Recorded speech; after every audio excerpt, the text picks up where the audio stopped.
Hey everyone, welcome to another video. So today I'm going to be going over a high elo game that I played today, actually playing Cassiopeia, but it's going to be less, obviously it's going to be a lot about Cassiopeia, but I really want to get across a lot of mid fundamentals within this game, things like jungle tracking, how to optimize winning a game through playing with your jungler, how to create a game plan playing in accordance to your champion identity, just reiterating a lot of the league concepts that I talk about, but more specifically within a high elo game and what goes on in my head when I play at a high elo level.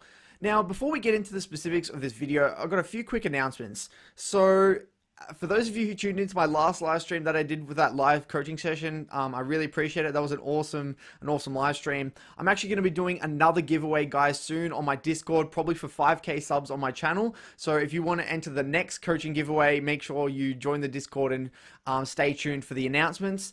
The next thing, guys, I'm actually decided I need to get a new computer. So I'm going to get a new PC because I actually play off a laptop at the moment. So all my content, everything is actually done off a laptop. So hopefully with this new PC, I'm going to increase the quality of my videos by tenfold because I think my quality of my videos is so poor and I've been really trying to figure it out. And I just can't do it on my laptop. So it'll be really interesting to see. It'll be really awesome to improve the quality of my videos. So stay tuned for that. Hopefully I get that by the end of the week. And the other thing, I actually made an Instagram account today, so I'll leave that in the description below. If you guys want to follow me, I'll follow you guys back on Instagram.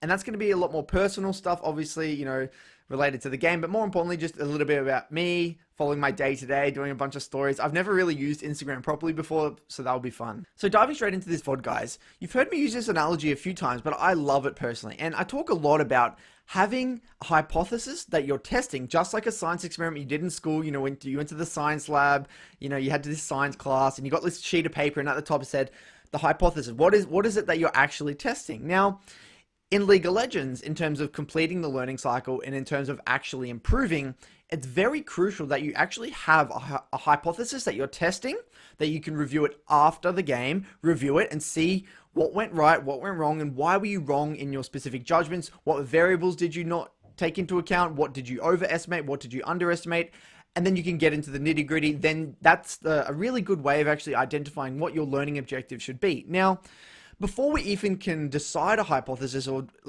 before I can even figure out what the hypothesis is that I'm testing that I really want to improve on, now I need to first think about the variables. Now, what information do I have? Now, first of all, I like to think about the mid 1v1 matchup.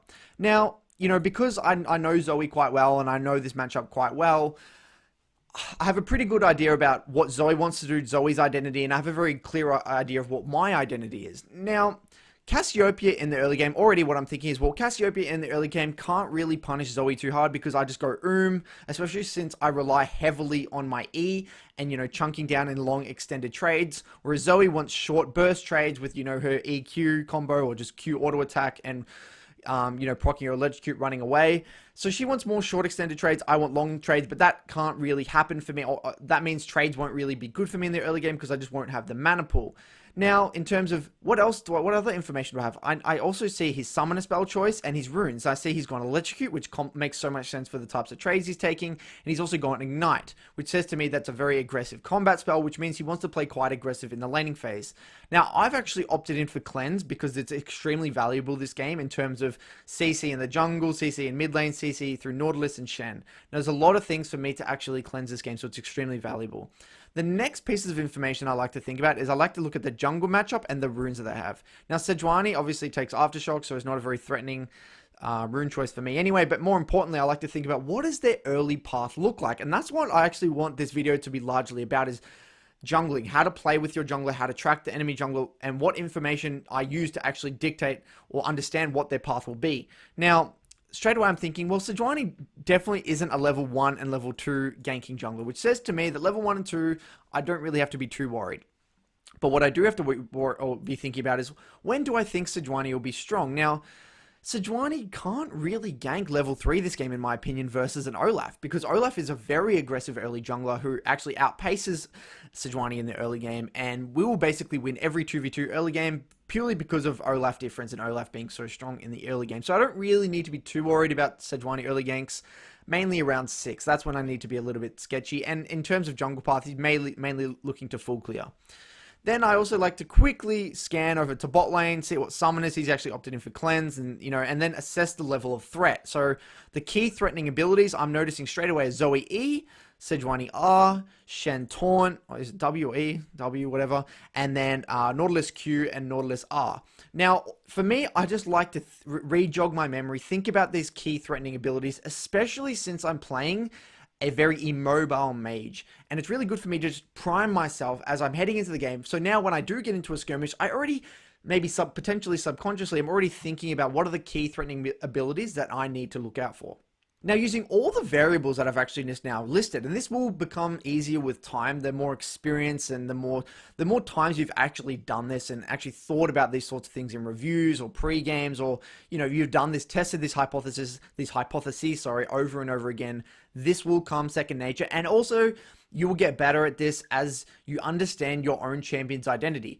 Now, using these variables and given my champion's identity, what I want to achieve in this game, and given what my jungler wants to achieve in this game, then I start to create, or at least a rough guideline of my game plan. Now, generally, like I said before, Olaf's early game jungler, Sedge is not really, so I'm assuming Olaf's going to be playing aggressive. So how can I complement this Olaf? That's all I'm thinking. How can I complement this Olaf?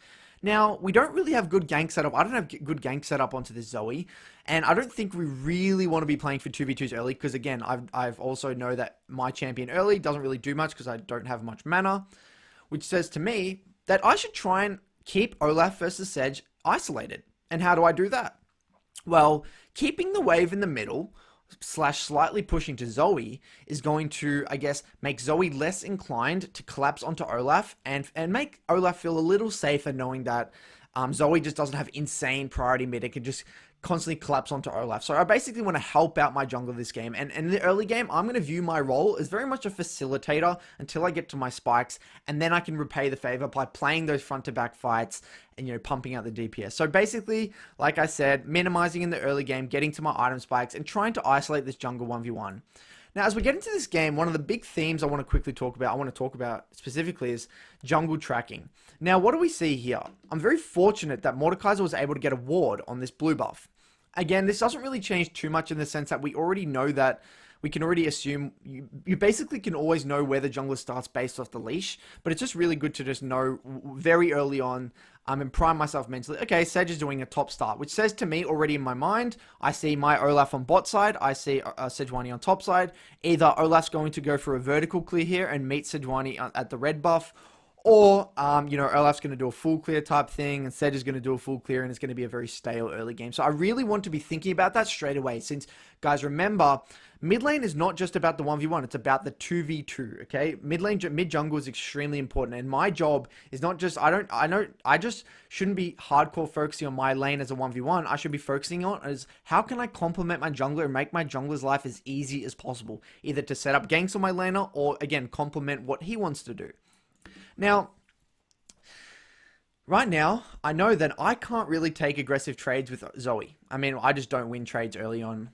So I can just minimize. And I can just minimize by focusing on my CS, looking to proc my mana flow whenever I can, and making it very difficult for Zoe to push and move. Now, straight away, guys, this may seem, and I am going to go in quite a lot of detail just for the sake of this video, and I haven't really done many of these high elo games, but I really want to talk about every single thing that I think about in a game. Now, you remember how I spoke about my game plan, and which was I want to isolate the jungle matchup, and I don't want Zoe to get pushed on mid. Now, look, notice my positioning in the lane. You'll see it in a second. Look at this. Notice how I'm not standing over here behind the minions. Notice how I'm slowly moving my way outside the minion wave. Now, again, I say this a lot in my videos, but why am I doing it specifically in this specific instance? Now, look at this.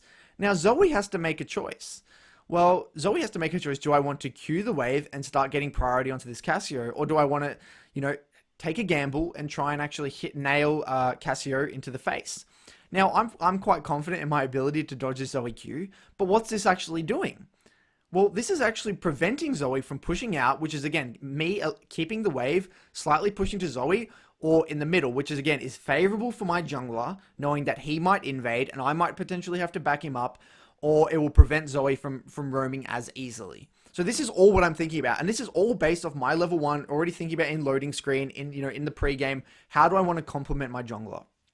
Now notice how I'm just constantly auto-attacking, constantly CSing, constantly trying to push this Zoe in and trying not to get pushed in.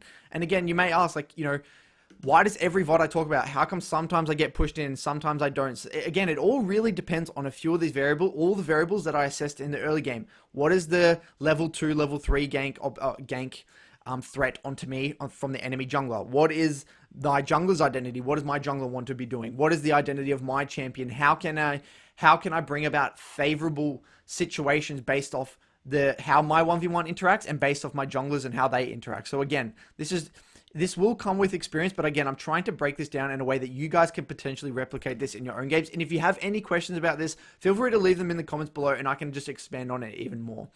Now, what do we see here? We see that Sejuani has obviously done a Gromp. He's doing Gromp here as well.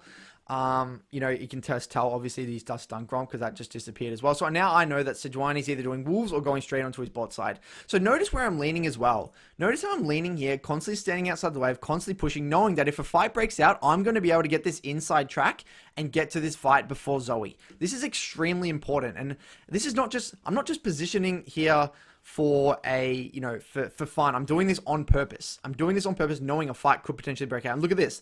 I lean straight away. I lean in here. I'm constantly leaning here, ready for something to happen. Panning my camera. Now the wave's coming in. And I'm trying to constantly push. So notice I'm always auto-attacking, and then Olaf gets collapsed on a little bit, but he just has to flash, but he ends up taking those raptors. Now, I press tab here, and what I do, this is quite advanced, and you know, I don't expect everyone to do this, but for the higher elo players watching, just quickly do a little bit of maths here. Each camp is 4 CS, so he's done obviously blue, Gromp, and Wolves, which would be 12, and he's obviously maybe taken 2 of those raptors, which would lead it to 14. So he's got 14, which says to me right now that given that his red's already gone, one or two things is going to happen. He's either just going to go to his Krugs here, and potentially reset or look to contest this bot scuttle. Or what I actually thought, and I'll tell you in a second, I thought he was going to get these Krugs and actually rotate back onto the top side and go for this top scuttle, knowing that Olaf's on bot side and probably going to go for this bottom scuttle here. Now, again, so what am I trying to do? I'm not trying to... Again, I'm trying to push and keep this wave in the middle / slightly pushing towards Zoe just in case something happens. Because I'm assuming, because Olaf's a very strong early jungler, I want to be able to back him up, and if Zoe has the push, then I'm not going to be able to back him up very much at all. And I'm not too fussed about, yeah, I haven't actually made Zoe pop any of her corrupting pots, but I'm not really too fussed about that. I'm also got 3 corrupting pots. I'm quite happy scaling into this lane. Zoe's not pressuring me. I'm really happy with that. And it's actually interesting as a concept, guys. Notice how, because I've actually been pushing and playing co-op versus AI, just been playing for the minions, standing outside the minions, making Zoe make a choice between the minion wave, that's actually allowed me to stay full resources. And this is actually how you want to navigate a lot of the matchups where you get outranged. Now, Zoe does technically outrange me, and yeah, it's not as extreme as if I was versing a Vel'Koz or a Xerath or a Victor. But another really interesting strategy, a way you can play mages versus a higher range mage, is if you play co-op versus AI. This is what I do when I play Twisted Fate versus like Vel'Koz. All I do is spam Q the wave and red card the wave, stand outside the wave, then Vel'Koz has to make a choice. Do I want to throw my Q and W onto the TF or the, you know, whatever I'm playing, or do I want to clear the wave, you know, because when a mage is getting shoved in, they have to usually spend their abilities and can't focus on you. They have to spend their abilities on the wave. So just a neat little trick there, guys, that you can do potentially test into your own solo queue games. Now, look what I do is actually quite interesting here. I get some of the, I try and get some of the CS, but again, I realize that I should ward now because remember what I said before? I wanted to know what Sejuani was doing. And my hypothesis in this moment was, well, I think that I was playing mind games with myself. I was thinking, well, given that he knows that I'm constantly shoving in mid and Olaf's quite strong in the early game, either Sejuani's just literally skipped Krugs going straight to this top side here, or he's done Krugs and going to go top side and trade scuttles, because I thought Sedge would actually be scared of Olaf. But Olaf does his 2 camps bot side. I see now Zoe has an exhaust, which is quite annoying for me. But then what I don't take into account is that my bot lane's actually kind of getting pumped at the moment. So Sedge must notice that. And then realize that he can go for bot scuttle knowing that his bot lane's actually pumping. So I actually quickly dash my camera. Then I see Sejuani and River. So what's my response? Look at this. I straight away run.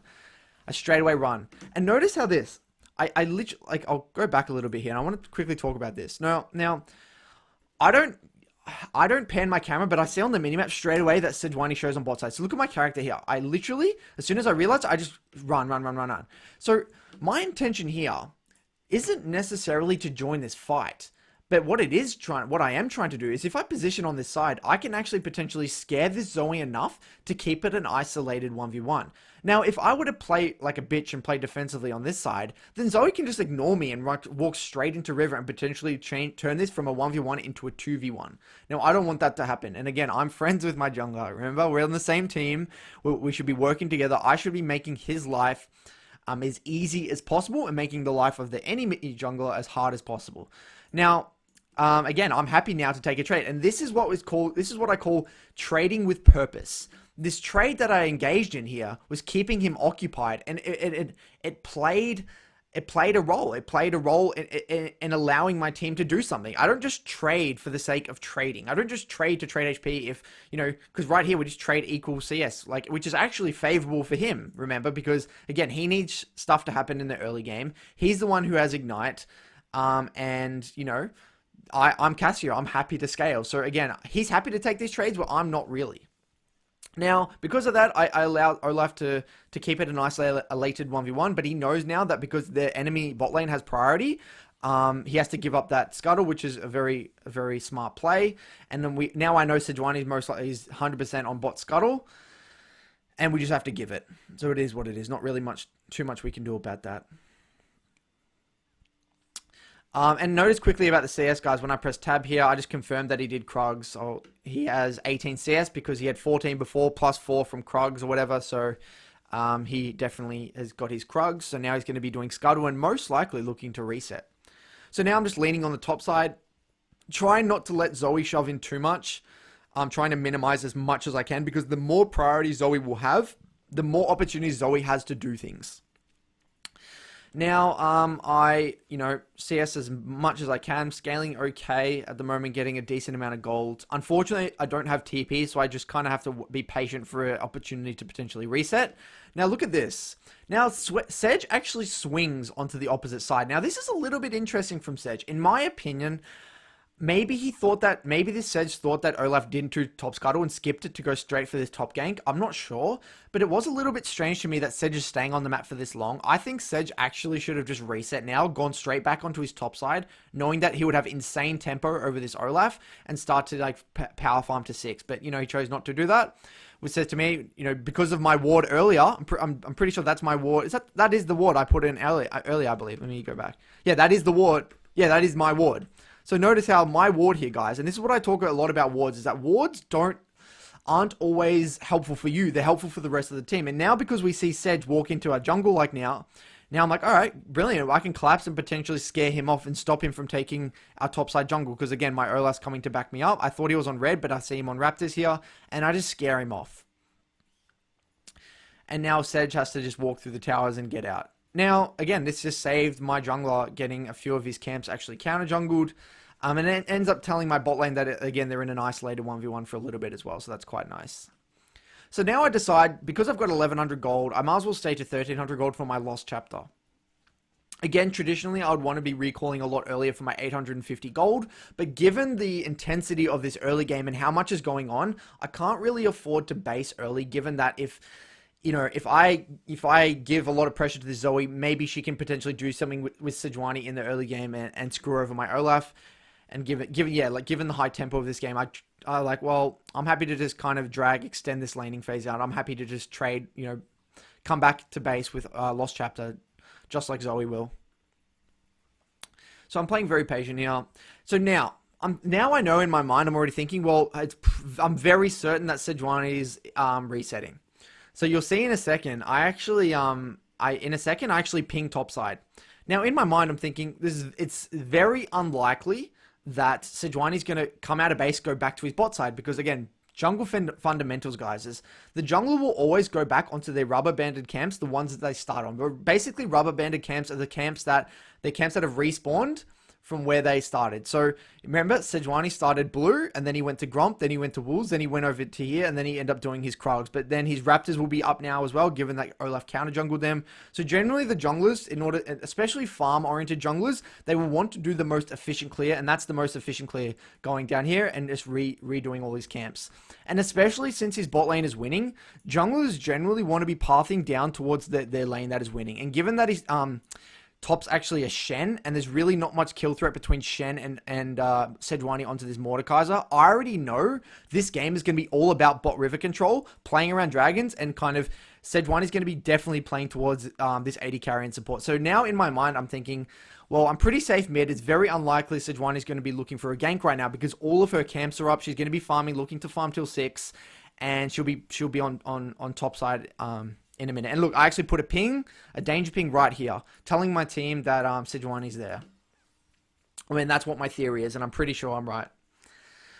Now, I'm happy to kind of, catch this wave under tower. I got my 1300 gold. I know that Zoe's also base, so I have a little bit of less tempo than Zoe right now, so that's what I'm thinking about, is that Zoe has a bit of tempo on me, so I instantly base now just to minimize that tempo. If I were to stay for the next wave, it's not really going to achieve anything for me. All it's going to do is delay my recall. It's not going to change many of the items I can buy since I already can get my Lost Chapter anyway. And it's just going to give Zoe a lot more tempo and freedom to do things when she gets back. So I really want to minimize the amount of tempo that Zoe gets. So I just recall as well and don't really push out the wave. And I don't really lose too much anyway. We'll be fine. Now, I know most likely Sedge is, maybe clearing bot. Maybe he's on his Raptors around now. I'm assuming that he's probably heading back on towards bot side. And now I'm looking, what's the next objective? Now, this Dragon's up, and now this Rift Scuttle's coming up in a bit as well. So I'm looking at the minimap there. And I'm just like constantly assessing. I see my bot lane's actually getting quite pumped, so I gotta be a little bit careful. But again, this game pace is going quite well for me because again, it's turning into a very much a scaling game, and I'm happy with that, given that I'm Cassiopeia.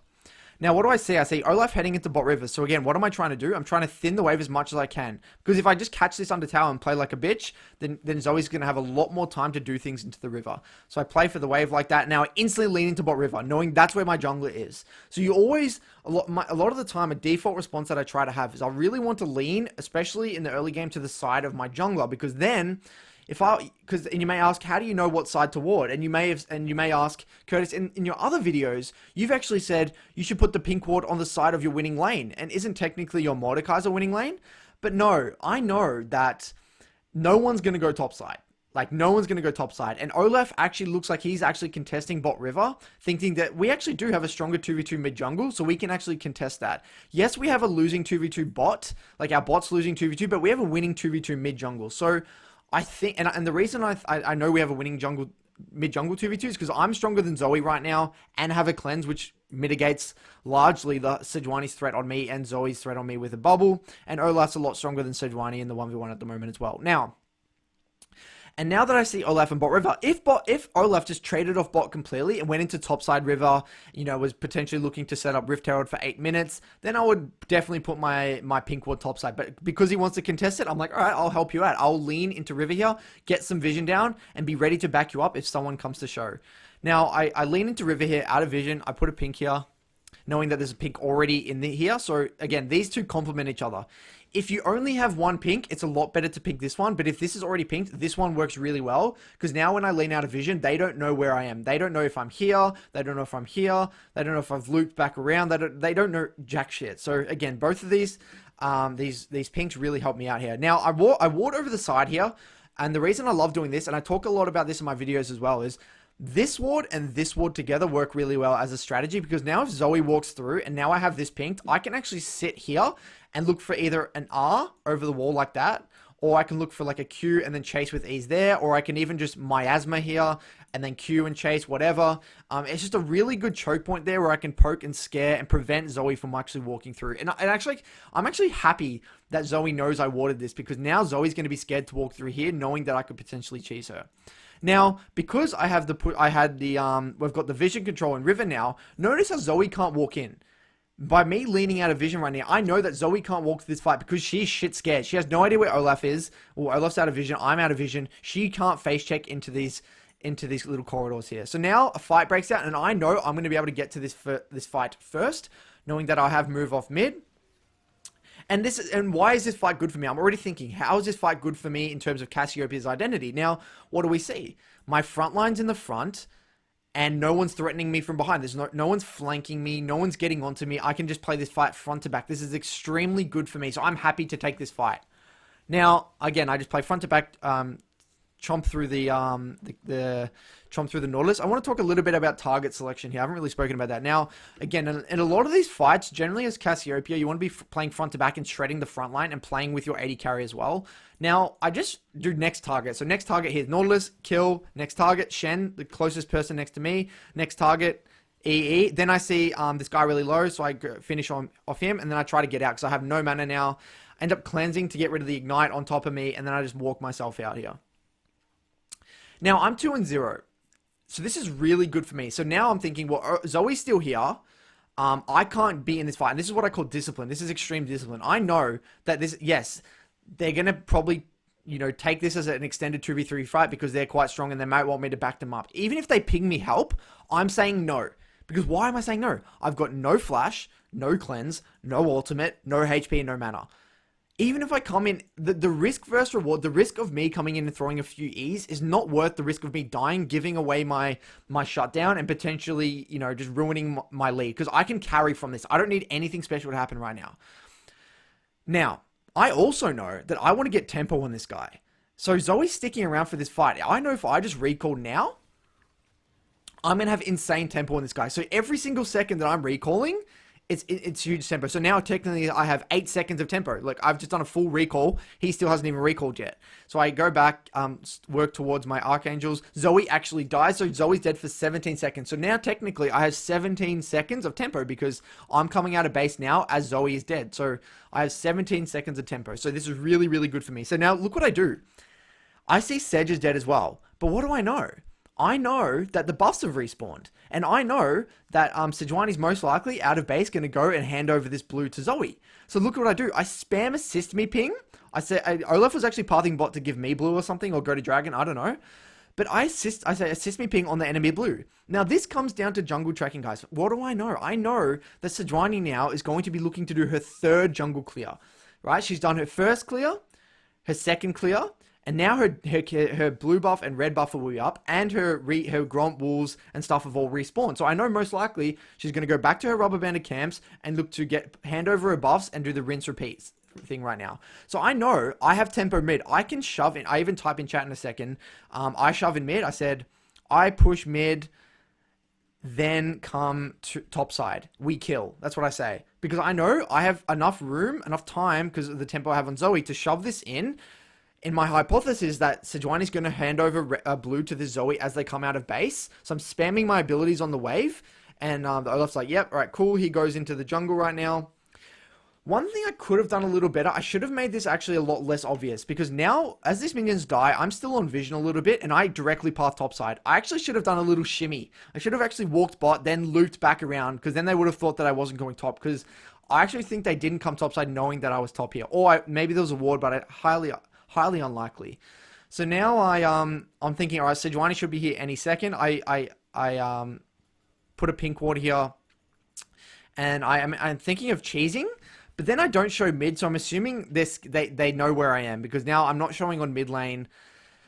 And they must have pinged me out. Must have been well played to them. They pinged me out. Obviously, this is a high elo game, so they're not really stupid. But again, this sort of play would work a lot of the time. So then I realized, all right, they know that I'm not. They know I'm here or something, or they realize that we've taken their blue. So I just go back to mid lane. Now I ping missing on my blue, thinking that they could be potentially invading our blue. So I need to, looks like we're just doing a trading sides of the map right now. My jungler's playing towards top side right now. And we've basically, by us doing this play, guys, I don't know if you guys are familiar, but with trading sides of the map, basically trading sides of the map means if me and the jungler walk topside and invade this sort of the side of the jungle, and we say we show on vision or something, this is sending signals and sending information to the other team, the enemy team, that, oh, Cassiopeia and Olaf are on topside. So their Ezreal and Nautilus are like, well, we know it's an isolated bot 2v2. We know that if Sejuani comes bot and backs us up and looks to dive, Olaf or Cassio is not going to be anywhere near to counter gank. So trading sides of the map basically means we're trading off one side, like a seesaw. Like one side is completely screwed and one side can be playing really aggressive. Our Mordekaiser should know that, well, we can maybe dive top because we've got 3 people top side. So generally, this is not really something you want to be doing, and especially trading off your bot lane, because if they get dived, the game can kind of boom. My intention wasn't to trade off bot. I thought it would be under the guise of camouflage and, you know, doing this all very mysteriously and out of vision, but obviously they must have seen me lean out of vision and called out my play. Unfortunate, but it is what it is. Now I'm assuming, well, Sejuani, given that he's not on a top side, Sejuani obviously has to be on bot side. So I know 100% that Sejuani is either in her bot side jungle here or in our top side jungle. One or the other here. And especially given the way their bot lane is pushing super, super aggressively, I'm like, all right, well, I need to push in this mid immediately so I can actually and lean top side, knowing that Sejuani's bot side, to try and create a little bit of safety for my Olaf. Now, I got to remember something, and this is something it's extremely important to understand if you're playing an immobile mage, guys. I'm an immobile mage with no mobility. I have no flash and no cleanse. What does that mean for me? It means that Sejuani and Zoe now have a very much a heightened level of threat onto me, which means that I have to adapt the way I should play the lane. Now notice how heavy I'm leaning because I'm so scared of Sejuani coming out of this side and just like QRing me or something from a distance, or, you know, Zoe like flash E-ing me or whatever it is, and then me getting kind of 100-0. So I'm leaning very, very safely onto my top side, to the side of my jungle, knowing that I can't contest bot. Then I see Sejuani bot, so I'm like, all right, I might have a little bit of time to get this next wave. But then he goes into the bot river, so I don't really know what he's doing. I'm assuming maybe soloing dragon, so I actually ping the dragon. But again, I'm just leaning heavy onto top side right now, trying to contest the wave, minimize the amount of priority that Zoe's going to get. But again, I still have to respect, because again, I'm a little bit scared of Sejuani, and I'm just assuming that he's on dragon. I don't know, so I just ping that he's just on bot side somewhere. Now, again, we've fully committed to this trading sides of the map, so I'm very aware of this. I know my jungler's playing top side. We're trading off our bot side. They're doing really well to just survive. So again, I'm trying to just keep mid shoved in. Now, I can't follow Zoe here. Again, look at this. Zoe sees Olaf dive top. So this is interesting. This is what I call... This is actually so fascinating. This is a concept, guys. And really hear me out. Hopefully I explain this well. Now, this is how it works. Number 1. Sejuani's out of vision on bot side. Right? So that's the information I know. Number 2, the next bit of information. I have no cleanse and no flash. And I'm an immobile mage. So I know... given these 2 pieces of information, I have to play a lot more defensively. So given the information that I see on the map, I'm playing a lot more. I have to play a lot more respectfully and a lot more defensively. Now, as a result of that, as a result of not having exact vision and being able to exactly pinpoint where the Sejuani is, what did it actually result in? Well, it actually resulted in Zoe playing a lot more aggressively and being able to, you know, actually shove me in, knowing that Olaf... me and Olaf don't really have much threat onto this Zoe because Olaf ganks are really poor compared to Sejuani. Now, Zoe's able to get the shove, and I have to respect all the way back here, thinking that I actually don't know where Sejuani is. If I push up here and try to trade aggressively on this guy, then maybe Sejuani can kill me. But what happens here? Because Zoe gets the push onto me a little bit, and I have to play respectfully, this actually has a snowball effect on the next thing that happens. Because I'm scared to walk up, Zoe now gets to walk freely to catch this wave, and I can't, and because I haven't been able to push up and feel safe enough to push this guy, given that I have no summoners, I can't prevent this guy from roaming. So what do? Then I see Sejuani bot. I'm like, well, I can't really chase this Zoe like into the jungle. She can just bubble me anyway, and I can't really chase. And I thought that they would just be able to get that kill really freely. I ping her out, and I just shove in mid to try and make her make a choice. Do you want to go for that top play, or do you want to, you know, lose a bunch of farm mid? Again, in a perfect, you know, perfect world, I would have been able to pressure this Zoe, prevent her from actually roaming, and then kept my top lane isolated. But my bot lane are dying now. My top lane actually dies as well from a failed dive. But again, I'm not too stressed personally because I know I can still carry this game, given that once I have cleanse, not many people actually threaten me. And now I know specifically in this specific moment, I'm in an isolated 1v1. Sejuani is showing bot right now. Shen's top. I do have to be a little bit careful of Shen, but I do know that right now this is most likely an isolated 1v1, which it is. Now, Okay, so now that I know this is an isolated 1v1, I'm most likely going to be looking for a potential reset soon. And now I can look to play a little bit more aggressive. And notice how the actual pattern of my gameplay changes. I play like this. I play for Qs. I play for QEs. Look for an ultimate. I was hoping she was actually going to turn around there for an auto attack or something. But I nearly end up killing her here. Now, notice how different this is to how I was playing Cassiopeia before. Remember, trading... The reason you trade, if you watch my mid lane fundamentals video, you should always be looking to achieve a certain thing, and trade shouldn't be just looked at in isolation. Trade should be looked at, well, what is the overarching goal? Trading is only a way of creating a form of advantage due to all the variables in the game. So again, because I assess that it's an isolated 1v1, I know now that no one can stop me from playing aggressively. I know that I want to reset soon anyway, knowing that I have enough gold for my Archangels. It's quite free for me to take these long, extended, and heavy trades, and I'm going to reset anyway. If I didn't have enough gold for my Archangels, I probably wouldn't have taken that trade. Probably would have played a bit safer, play for me for the next 1 or 2 waves, then look to trade aggressively, and then look for a reset. Whatever it is, you know, you can kind of see where I'm coming from. So now, bot lane tower died. So now that's something I'm consciously thinking about. I now know that I have to be in the side lane. And now I'm thinking, well, I need a little bit of survivability. Generally, I like to go, and now I'm looking at the items. So a lot of the time, I actually like to go Rylai secondary, but what do we see here? We see that they are starting to build a lot of MR. This guy's actually starting to get a Spectral's Cow, and I know that Sejuani and Nautilus are going to start to get a bit of MR, so I thought that it would be actually a little bit better for me to go into Leandri second for that extra, like, that Magic Pen, and then from that go into Rylai's. Now I see the 80 carry show mid. So what does this say to me? I have to cover mid because Ezreal's just bot. Not really too much I can do here.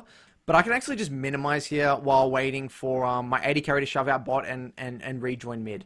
My ultimate goal right now is just to clear this wave, prevent as much damage as possible onto this tower, and then actually start getting into the side lane. Because I don't really want to match this guy mid because then he just gets insane pressure on me. Now, tying into champion identity, guys... I'm way better in the side lane than Zoe. So what I'm personally thinking about is, I'm like, please, Ezreal, wait. I'm like, in my mind, I'm like, I can't wait for Ezreal to go mid so then I can go in the side lane. And then what does that do for me? Well, Cassiopeia is a lot better in terms of long extended trades, and I'm a lot harder to kill given that I'm going to have my Seraph soon. I have both summoners. I have cleanse. There's not really much threat on to me given that it's a Sejuani jungle and I can cleanse her main form of CC, and that Zoe has terrible wave clear in the side lane, just going to get shoved in, and is really not going to be able to do anything in the side lane. So right now, I just need to play patient. I need to wait for my team, then I need to maneuver my way to the side lane. And again, I'm pretty happy with the pace of this game. Given my team was actually coming here, we missed the Leona ult, and then we end up having to play this fight, but we kind of int. So I want to talk a little bit about this, and I actually should have called this play off because I don't think this is the right play. So given right now, as soon as we miss that Leona ult like there, I really don't feel like we can go for this play because, again, they're way too close to the tower. Now, what do all our champions want? Olaf wants to chase down. I want to chase down. But what do we see? Well, we see their front line is right next to the 80 carry. The location in terms of distance towards the tower is so close, which means there's no area. There's very limited area for us to be able to chase this guy down the lane. So right now, after I realize that there's no space, I should have just pinged this off, but again, they kind of fully committed. I just get Nautilus ulted, and I just have to back up, and we just give 2 kills over to Sejuani. But again, I feel like if I was able to kind of foresee this and was a lot clearer on the situation, I could have potentially called off that play. It was a pretty obvious play in my opinion. And now this is just not favorable for me because I need to be in front of my front line, playing a team fight front to back. I need to be playing off my item spikes. I need to be either creating a man advantage, forcing Zoe to get in the side, or waiting for Ezreal to actually get some poke down. But this is not exactly what we want. So I go mid here for a little bit, try and defend this mid tower. And then I start up making my way down to the side lane. Now, the beautiful thing about Cassiopeia, and especially versus champions like Zoe, again, I've identified this in the early game, and because I know the identity of Zoe so well, I know that this is extremely favorable for me, and Zoe does not want to be stuck in the side lane with me. So what do? I go into the side lane, and then I actually type in chat here, I say in a second, Olaf, you need to hover me. And then I can just start to play aggressively like this. And what am I seeing? I'm seeing, I ping bot side saying, hover me, Olaf. But what am I seeing in terms of threat? I'm not just mindlessly pushing the side lane. I'm actually thinking in my mind, well, who can actually be here? And if given who can show here, how much threat do they have on me? I know if Zoe comes, I'm not scared. I know if Sejuani comes, I'm not really scared. And then I see a Felios, I mean Shen as well, I'm not really scared either. Because again, they're all very one-dimensional, low range, have to walk into me, which I can just stun and walk away. Again, none of them really threaten me given that I have Cleanse. If I don't have Cleanse, and this would be a completely different story, I would probably have to be a lot more scared. But because I have Cleanse, I don't need to be scared at all. And I see a Felios mid, I then see Sejuani base, so I know no one can really threaten me in the side right now. So my intention right now is to create some form of man advantage. I need to, and I'm using this as a bit of a situation just to continue my farm. And again, the stronger I get, if this game gets stalled out, I feel like I still am confident that I can actually carry. Now, the beauty of Ezreal in some ways, that Ezreal can actually farm mid quite safely, given that he has a lot of form of self-peel. So I'm quite confident in letting my Ezreal just farm mid. If my AD carry, if we had zero control around mid, and maybe they were just leaning out of vision, then I would probably have to like come group mid, get a bit of vision, then go to the side lane. But given we already had a little bit of vision here, I actually think I was quite safe to just continue to stay in the side like this. Now, Leona feels safe that Ezreal can farm mid. Zoe ends up warding out this Leona, so Zoe knows Leona's in the area. So again, I just continually shove out. And again, I know this is an isolated 1v1, knowing right now that that Sejuani's topside. Olaf dies to Sejuani again. But, you know, the Nautilus and the Aphelios are still mid as well. Now, given this is an isolated, you know, 1v1 or 2v1 anyway, I know that I can safely get this tower. And I know that once I get this tower, this is going to give me a lot more room and a lot more space to be able to push out and get priority onto the Zoe. Now, notice here, and I'll draw on the minimap here, there's a big difference in the amount of priority I'm going to be able to get and time I'm going to be able to get to do things over the Zoe. Now, if I push this wave all the way to this tower here, again, I don't really have too much time to do things because Zoe just catches wave of this tier 1 and they can kind of just follow me up through the jungle. But if I can push all the way to tier 2 like this, I have so much more time to be able to do things. I can actually force Zoe to go deep all the way here. Then I can walk up and I'm going to have a lot more time to do things and a lot more opportunity to get deep wards, steal jungle camps, or just do more creative play. So this tower is really, really big for me and it's really big for the game state. Now, Leona makes a really ballsy play. We blow Zoe flash, end up hitting a nice little stun here. I use my cleanse to cleanse off that ignite, and I get a nice little kill. Now, this is really, really big for me, and I'm really happy that this play actually happened because either one or two things was going to happen.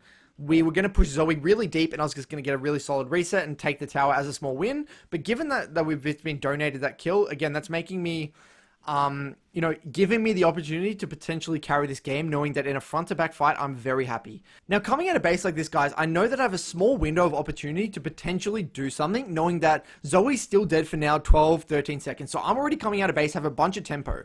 So what do I say in chat? I say, no flash mid is huge. He's so vulnerable, he has no cleanse. Now, I'm happy to take a fight now, knowing that we potentially have a little bit of an opportunity for a man advantage. And this is what I call, again, small mistakes from the enemy lead to bigger things. Because Zoe died bot and now I've got time to do things, we can potentially take a fight. Now, we take a fight. I'm not really in range yet, but we see that Aphelios actually uses flash and cleanse. So I noticed that, and again, I can just dive onto this guy, lock him down, and get that shutdown gold, which is really, really big for me. Now, we were going here. I was actually thinking of potentially going for this Rift Herald play, but again, we don't really have a jungler right now. So I decided, well, let's just kind of just keep mid shoved in. Let's just stop the enemy from doing it and continue to stall out this game, knowing that we don't really have a jungler and their jungler's actually up. So I'm happy with this. I'm really happy with the way the game pace is going. All these little things that I'm doing that, again, I'm playing fights how I want. I'm playing around my cooldowns. But what is one thing I have to note now, guys? I have no cleanse and no flash.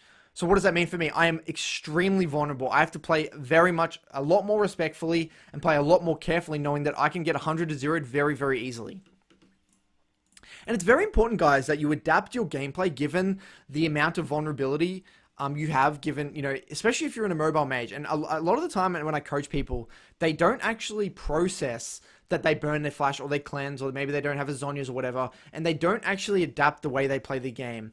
Again, all these things like runes, summoners, you know, the amount of threat, and why assessing the threat assessment of the enemy team is so important, because it actually dictates where you position in lane, where you push, how you can push, how many minion waves you can push, etc. In terms of these fights. Now, I'm sticking around mid for a little bit here, knowing that we have no river control, and we're probably going to have to group together here to potentially contest a dragon. Which I was thinking, well, maybe we can actually win this fight front to back, knowing that Aphelios doesn't have summoners. But if I don't have summoners, it's not too important, especially if I just don't get flanked and I just play front to back fights. I think we can actually win this game, win this dragon fight.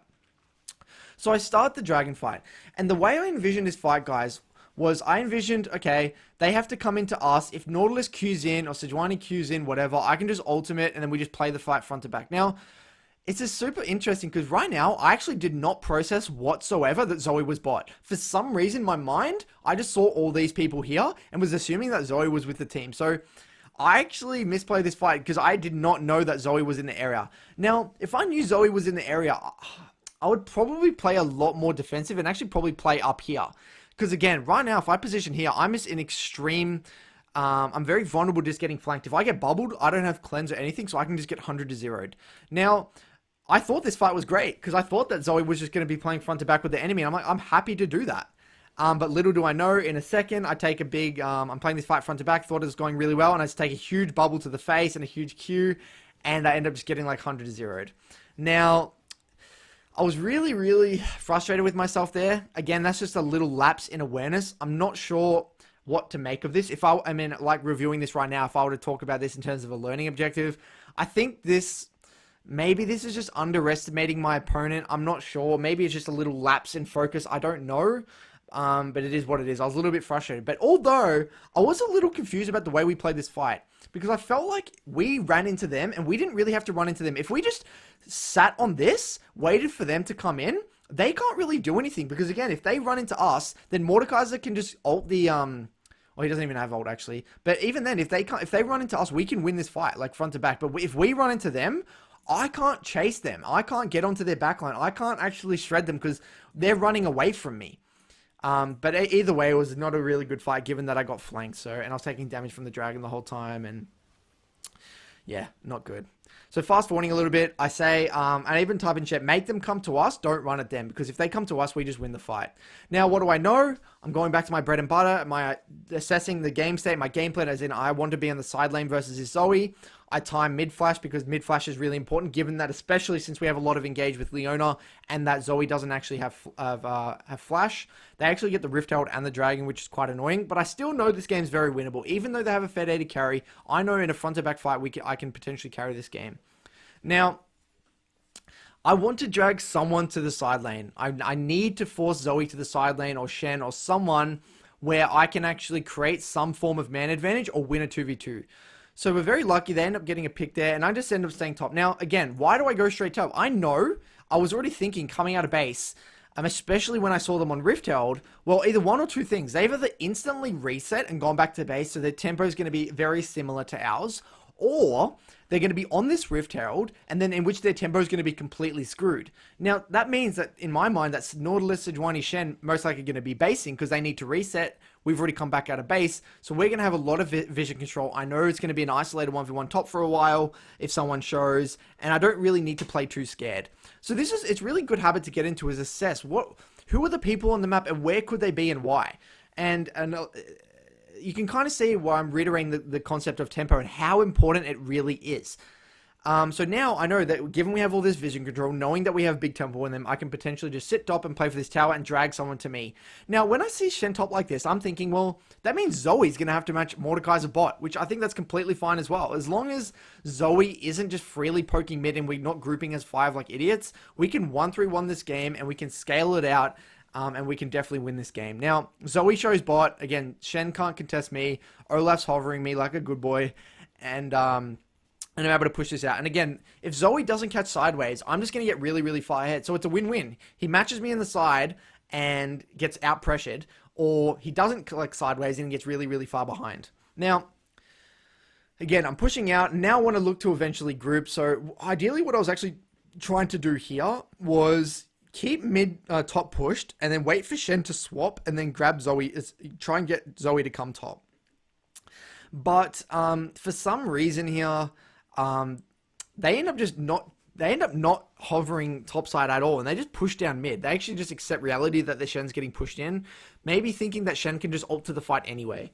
So I realize this, and I see, holy crap, they're actually pushing all the way down to tier 3. So I end up just having to quickly recall, knowing that, you know, I'm so far away from my team right now. So I just have to group. And now this is what you do have to do sometimes. Given you've already shoved out the side wave, you got to group with the team and look for some form of control with the team. So now we just grouped as 5.